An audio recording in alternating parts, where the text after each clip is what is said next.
That's when we all took a deep breath and exhaled and said, okay, now we're ready. Now we're ready to tell some stories and make some change.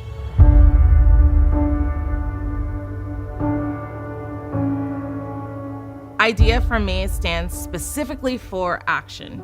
We can have talks about case studies, we can have Zoom calls, in-person meetings about what's happening in the world, and at the end of the day, that can just be talk. What are we doing now? Working for the IDEA team in an official capacity for the last year has really demonstrated that action piece for me. The culture has shifted to widen our perspective on who is being included, for what purpose, and for what access and opportunity. I was watching a Netflix documentary on this Korean chef named Alice Kim, and it was a beautiful story about what she wanted to do and how she really wanted to be a chef. And her whole quote around, "You can't be what you can't see," really resonated with me. So me being a Korean American leader, I'm very proud of the fact that I can be someone that people can see in themselves. Action means being able to dismantle the infrastructure or policies that we have in place that is not equitable for every single person that works for the brand, because that's where the work starts. And that's what makes Lululemon different. Having the opportunity to report to 2 women of color recently in my role has really impacted my experience and what keeps me at Lululemon. It allows me to grow as a leader on my own perspective and my own terms. I definitely see more opportunities to just be in spaces and places with people that might not have been accessible to me before. What feels real to me today is that any role that I want at Lululemon, I am able to go after. And today, I sit here really proud to know that I have the ability to make a really large impact on this organization. It's really important that women see representation in leadership roles, because then they know that it's possible to obtain those particular positions. The future of leadership looks like a lot more representation, women who can step into roles with confidence and with courage, and a diverse group of people that feel that they can stand up for themselves.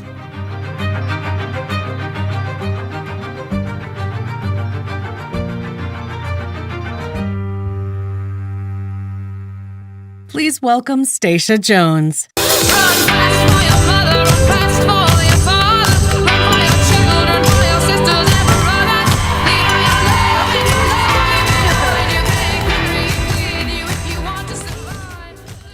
Constance Baker Motley.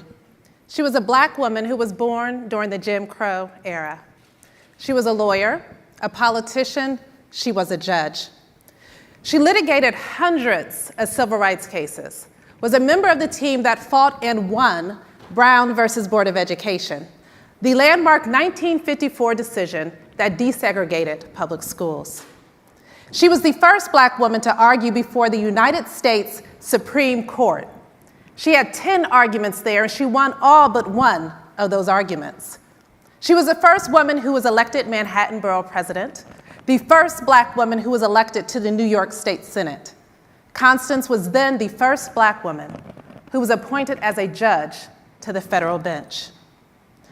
And even with that impressive career, Judge Motley suffered difficulties and questioning of her abilities and skills throughout her career because of her race and because of her gender. When she practiced law, she earned less than men she outranked. She was passed over for a leadership position. Once, when she showed up for a scheduled interview at an all-white law firm, she was denied that interview. She then interviewed at another organization, and a male lawyer reportedly told her or asked her to climb up a ladder so that he could check out her legs and her feminine form. When she was nominated to the federal bench, a white woman lawyer wrote to President Johnson arguing that the federal bench had been reserved for legal scholars, for men of outstanding abilities, and that in her opinion, Constance wasn't in the same league, was inexperienced and undistinguished. In her book, The Civil Rights Queen, Author Tamiko Brown-Nagin argues persuasively that Judge Motley is an unsung hero of the civil rights movement.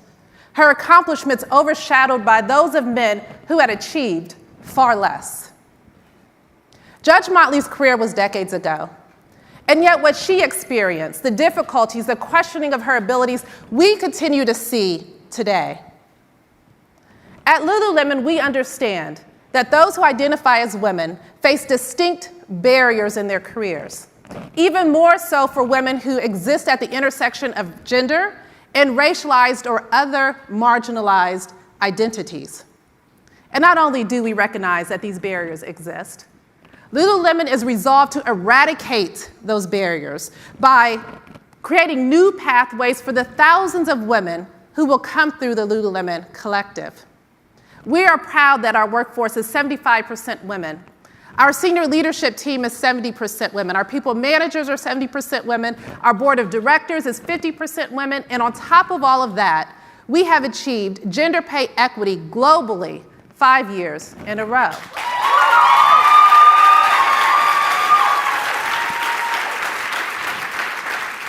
And we are not stopping there. We want to empower women. We want to support women so that no woman is ever denied the opportunities that her efforts merit. And so I am proud that we are rolling out a new initiative for our Lululemon Collective called Women Of.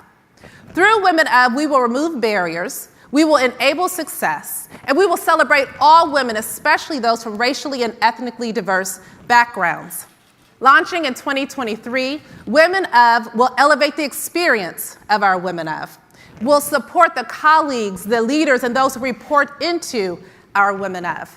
We will have allyship, just supporting our women across our collective. Each of our women will have their own mentor and their own coach, and we will have company-wide cohorts of women who will embark on empowerment journeys. And this is just the beginning. For the corporations that are represented through you and I here today, and for those corporations that are not in the room, there is a call. There is a call from our employees, from our guests, from society at large. And that call is to wake up to the inequalities in our workplaces, to wake up and action through our corporate responsibility to drive equity and to drive change, and to wake up and leverage our spheres of influence to transform our workplaces and to level the playing field.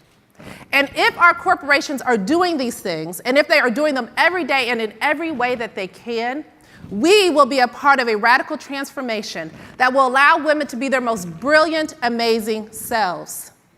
It is through our advocacy and it is through our action that the future Constance Baker Motleys will rise to have their fullest impact on the world. They will sing their songs, and they will not again be unsung. Thank you. The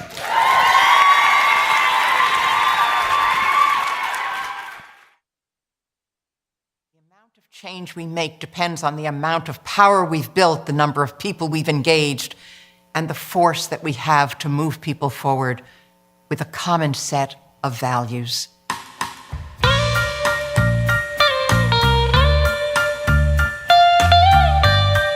I was born in Mississippi. My father was in the Army there, in an Army hospital. But we moved quickly to New York. I grew up on the streets in Brooklyn with my brothers and other families close by. I also had been shaped by the moral values of my family. They not only believed that we should be